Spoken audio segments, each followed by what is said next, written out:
En août 1944, la campagne de Normandie bat son plein jusqu'à la libération de Paris les 24 et 25 août. La 2e DB, conduite par le général Leclerc, fait partie de l'arsenal. Elle compte 16 000 hommes et femmes, venus d'Espagne, des Antilles, mais aussi et surtout de nombreux combattants nord-africains. Ils ont 18, 20, 22 ans. Parmi eux, André-Henri Cousson, 98 ans aujourd'hui, résident d'Athis-Mons. Il nous raconte cette histoire, son histoire. Je suis né à Tanger, ville internationale à cette époque-là. Je suis né le 4-12 1922. Mes parents sont arrivés là-bas avant la guerre de 14-18, puisqu'en France, il n'y avait pas de travail. Et on leur a proposé de venir en Afrique du Nord.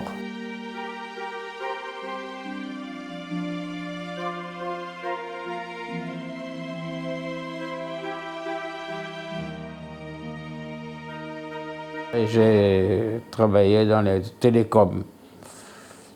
J'étais chef de secteur, j'avais une responsabilité. Je faisais le raccordement des câbles dans les centraux au Maroc. Mon père était pépiniériste. Et ma mère ne travaillait pas. Mon père me racontait souvent la guerre qu'il avait fait dans les tranchées et tout.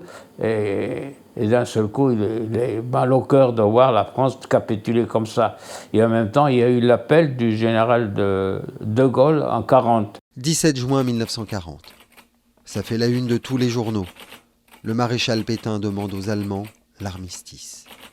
Le lendemain, 18 juin 1940, le général de Gaulle est à Londres, dans les studios de la BBC. J'invite tous les Français qui veulent rester libres de continuer le combat. Il demandait des volontaires. Je suis parti, mais on m'a arrêté avec des copains. On m'a arrêté, quoi. La gendarmerie m'a arrêté. Mais ils ont camouflé l'affaire, parce qu'il ne fallait pas faire partie de Gaulle. Et après, j'étais obligé de rentrer, faire mon service militaire au Maroc, où il y avait les Français, quoi. Donc, chantier de jeunesse. 22 juin 1940. À Londres, après son appel à refuser la défaite, De Gaulle s'organise. Mais il manque d'hommes et de bases militaires pour combattre l'armée allemande. Il veut rallier l'Afrique équatoriale française à la France libre. Et il décide de confier cette mission essentielle à un jeune et brillant commandant, celui qui deviendra le général Leclerc.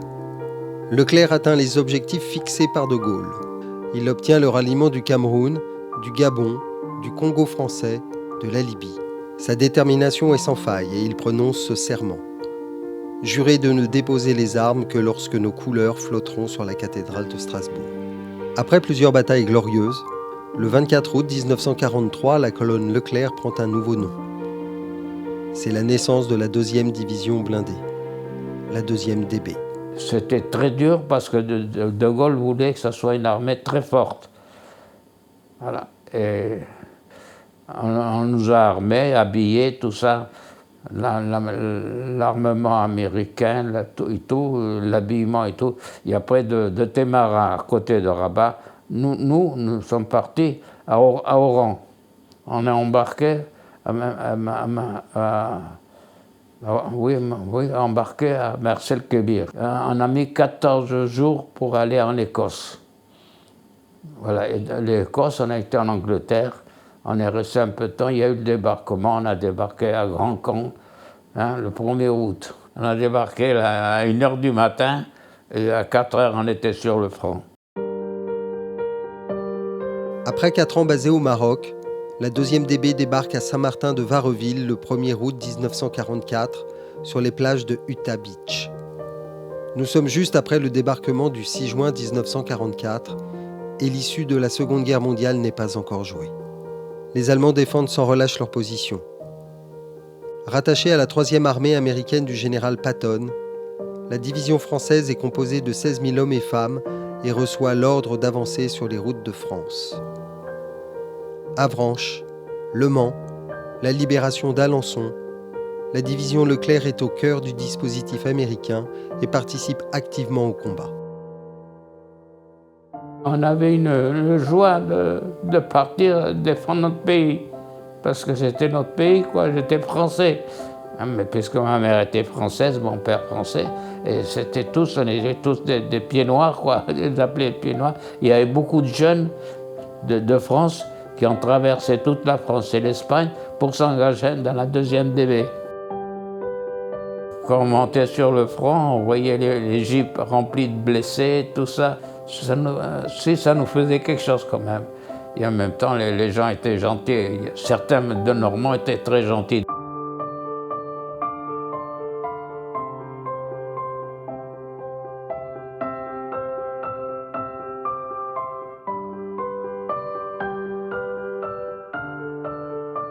Ben moi, j'étais agent de liaison, je conduisais les camions, les motos, tout ça, et j'amenais les messages la nuit et tout. La nuit à 2 ou tout seul, quoi. Et en même temps, on faisait attention parce que les Allemands nous mettaient des fils d'acier. C'est là qu'un jour, une nuit, 2 fois on a été mitraillés. 2 fois. Une autre fois, on était dans la forêt, il y a des cerfs ou des biches sont passés devant nous. Et comme on était là énervés, tout mon charge est reparti, j'ai tiré. Des fois, on avait peur, hein, faut le dire. Hein. Moi, le premier, je l'ai dit, des fois, on avait au ventre, ma peur au ventre, hein, ça sûr. Parce qu'on a vu les chars allemands, on peut passer peut-être à 50 mètres de là. Où on avait le plus peur, moi je dis franchement, c'est quand on faisait les patrouilles. Parce que nous, on avançait. Hein, parce qu'eux, ils nous voyaient, quoi. Voilà, c'est tout. On avançait. Et les Allemands, ils étaient de l'autre côté de la rue. Ils ne voulaient pas se rendre. Ils étaient dans les gerbes. Ça avait été camouflé. Et une nuit, on a entendu des bruits, quoi. La terre qui tremblait. On dit que ça doit être les chars américains, manque de peau. Il y avait 3 chars allemands qui sont passés, quoi, à quelques mètres où on était camouflés, nous autres.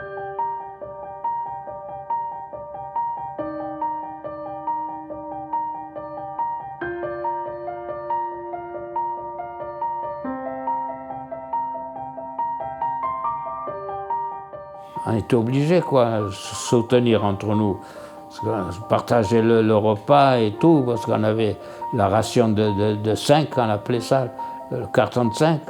C'était un carton, il y avait tout, quoi. Pour 5 personnes, on se partageait et tout. Il y en avait les boîtes d'épices américains, les haricots sucrés. On les faisait chauffer dans de l'eau bouillante, quoi. On avait tout ce qu'il fallait. Je peux vous dire franchement, on avait tout, papier de toilette, capote anglaise, il y avait tout, et on était là, on avait le café, on avait tout, quoi. Le froid, le froid, on couchait dehors. Et une fois, il pleuvait tellement qu'avec les couvertures, on avait allumé un feu. Le feu pour sécher nos couvertures. Et le lieutenant est venu, nous a engueulés, nous a dit « Éteignez le feu, il y a les Allemands qui sont là devant vous, là, ben, il faut bien. » Je dis « J'ai rien à faire. » Même mes parents sont restés 6 mois sans nouvelles de moi. Parce que le courrier ne marche pas, il n'y avait pas d'avion, c'était le bateau, à cette époque-là, il n'y avait rien, c'était ça. Et quand ils ont reçu la première lettre, on était à Salé, à côté de Rabat, et au bureau de poste, ils reçoivent ma lettre. Ben, le receveur a pris ma lettre, il l'a amenée à mes parents. Alors que les Alliés prévoient une progression rapide, les forces allemandes résistent ainsi durant près de 3 mois. Cette bataille de Normandie est historique. Elle marque le début de la libération de l'Europe. C'est aussi l'une des plus sanglantes de la Seconde Guerre mondiale. Les pertes humaines sont effrayantes et l'on dénombre au total 140 000 morts, alliés, allemands et civils. Les combats laissent place à des champs de ruines. Mais les forces armées avancent vers la capitale et bientôt Leclerc s'impatiente à quelques kilomètres de Paris. Pour Eisenhower, qui dirige les forces alliées, Paris n'est pas une priorité. Il faut monter vers l'Allemagne. Mais le 22 août 1944, convaincu par De Gaulle de l'importance stratégique et symbolique de libérer Paris, il donne l'ordre au général Leclerc de foncer sur la capitale. 2 jours plus tard, le général écrit sur son ordre d'opération quotidien « Premièrement, s'emparer de Paris ». Leclerc on lui a donné l'ordre de rentrer à Paris. Le 24, on est parti de Rambouillet et tout. On est arrivé ici qu'on appelle à Morangis, quoi. On a délivré Morangis. Et après, on est rentré par la porte d'Orléans. Il y avait des cloches qui sonnaient, tout ça. Et nous, on est rentré à livrer. Et ce qui nous gênait le plus à Paris, c'était pour le dire, les gens, parce qu'ils montaient dans les camions, sur les jeeps, tout ça, pour nous embrasser et tout. Une semaine, jour pour jour, après que le peuple de Paris s'est dressé, après les jours de bataille et d'angoisse, c'est la journée du triomphe et de la certitude.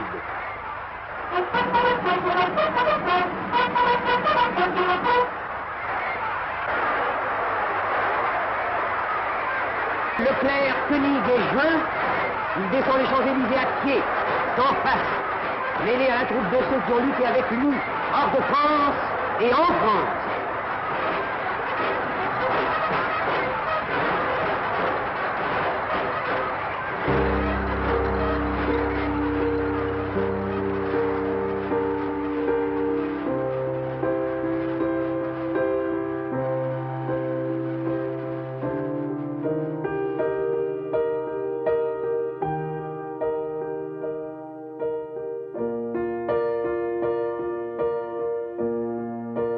Moi, on venait juste pour délivrer Paris, on continuait parce qu'il y avait tout le restant à faire encore. Parce qu'ils étaient forts, les Allemands, les jeunes Allemands. Très très forts. Et après, on est parti sur le nord, quoi, vers l'Alsace et tout ça. Mais là, c'était pas la même chose, c'était le froid, là. L'hiver 44 était très très froid. On est rentré dans les Vosges, quoi. Col de Saverne, il faisait moins 28 et moins 31, couché dehors. Essayez de couper les arbres pour couper les arbres pour pas que les chars s'embourbent. Et on est rentré à Strasbourg et les Allemands, ils s'attendaient pas qu'on aille si vite que ça. Moi, une fois, je peux vous le dire, franchement, je sais pas si ça va être enregistré, une fois, j'ai pété les plombs, quoi. En Alsace, tout ça, il faisait froid, il faisait de bourber. Mon camion, j'avais une remorque, elle s'était mise en travers, tout ça. D'un seul coup, il y avait l'adjudant qui était à côté de moi. D'un seul coup, je m'arrête, je dis, j'en ai marre. Rien ne m'a plu. Il me dit, Dédé, fais attention, ça va aller, ça va aller. Là, j'avais pété les plombs. Ouais, de voir le camion, on se faisait engueuler, ne restez pas là, avancez. Pas tout dire, avancez. Quand vous avez votre remorque du GMC en travers, il fallait la remettre sur pied. Après, on a continué, on a traversé le Rhin, le Danube, tout ça. On est arrivé à Berchtesgaden, quoi. La guerre était finie, c'était au mois de mai, quoi, 45. On est arrivé au Nid d'Aigle. Je suis monté, mais je ne suis pas resté longtemps pour pas qu'il y ait de pillage. Automatiquement, les Américains encernaient tout pour pas qu'il y ait de pillage, quoi. Ben oui, c'était le Nid d'Aigle d'Hitler. C'était beau. C'était en haut d'une montagne, d'une colline, on voyait tout au loin, quoi. C'était très beau, quoi. Alors c'était fini, on est resté dans une ferme, quoi. On est resté, tiens, on va voir un abri, on va coucher, on va voir, toi voir. Je dis l'abri, tout ça, on va voir les filles, on va voir tout ça. On était bien. Et après, d'un seul coup, nous ont dit, non, c'est fini pour vous. Pour rentrer en France. 30 avril 1945, Hitler s'est suicidé dans son bunker. L'amiral Dönitz, désigné comme son successeur officiel, accepte la reddition. Le monde découvre alors l'ampleur des atrocités nazies, les charniers des camps de concentration, le génocide et les crimes contre l'humanité. Témoins d'horreurs inconcevables, les soldats alliés sont bouleversés, révoltés. Et l'état-major allié redouble d'intransigeance. La capitulation allemande doit être totale et sans condition. Le 8 mai 1945, la reddition allemande est signée à Reims. Les combats cessent à 23h01. Pour les soldats de la 2e DB, c'est enfin la démobilisation et le retour à la paix, pour laquelle ils se sont battus, et tant de leurs camarades ont donné leur vie. On est arrivé en Seine-et-Marne, dans un petit patelin Saint-Germain-Laval, à côté de Montreux. Il y avait une église, un café, une pompe à essence et une ferme. À la ferme, je leur rendais service avec le GMC, tout. J'étais content. C'est là que le maire m'a donné, moi, la médaille de la ville de Saint-Germain-Laval. Ah oui, on a vu des cadavres et tout, il y en a vu. On a vu des trucs, les civils avec les femmes, soi-disant qu'ils avaient couché avec les Allemands, on les était presque à poil et en même temps rasés et tout, on les a vus. C'était heureux. Et en même temps, ils se massacraient entre eux, parce qu'il y avait une espèce de jalousie, un tas de trucs, on les a vus. Même à un certain moment, on nous avait donné l'ordre de ceux qui pillaient les maisons, quoi, de tirer, quoi, mais on n'a jamais tiré sur des civils.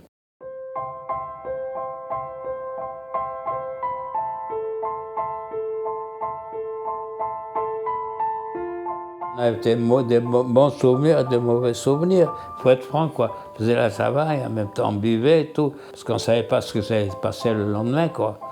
On faisait la java, il faut l'avouer aussi. Hein, il y avait, même le curé, il y avait un curé quand on descendait au repos, quoi. Il organisait des balles pour nous, quoi. Et en même temps on faisait l'appel, un tel est mort, un tel est blessé, un tel...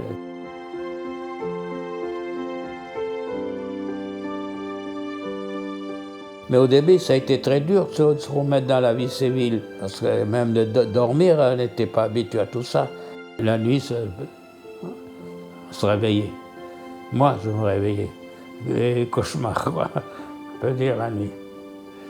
De voir. Vous savez, quand vous montez sur le front et que vous voyez les jeeps avec les blessés, tout ça, tu savais. Mais on était heureux quand même, des fois. Je ne sais pas si les jeunes maintenant, je m'excuse, mais s'ils pourront le faire, ça. Maintenant, il n'y aura plus de guerre comme ça maintenant.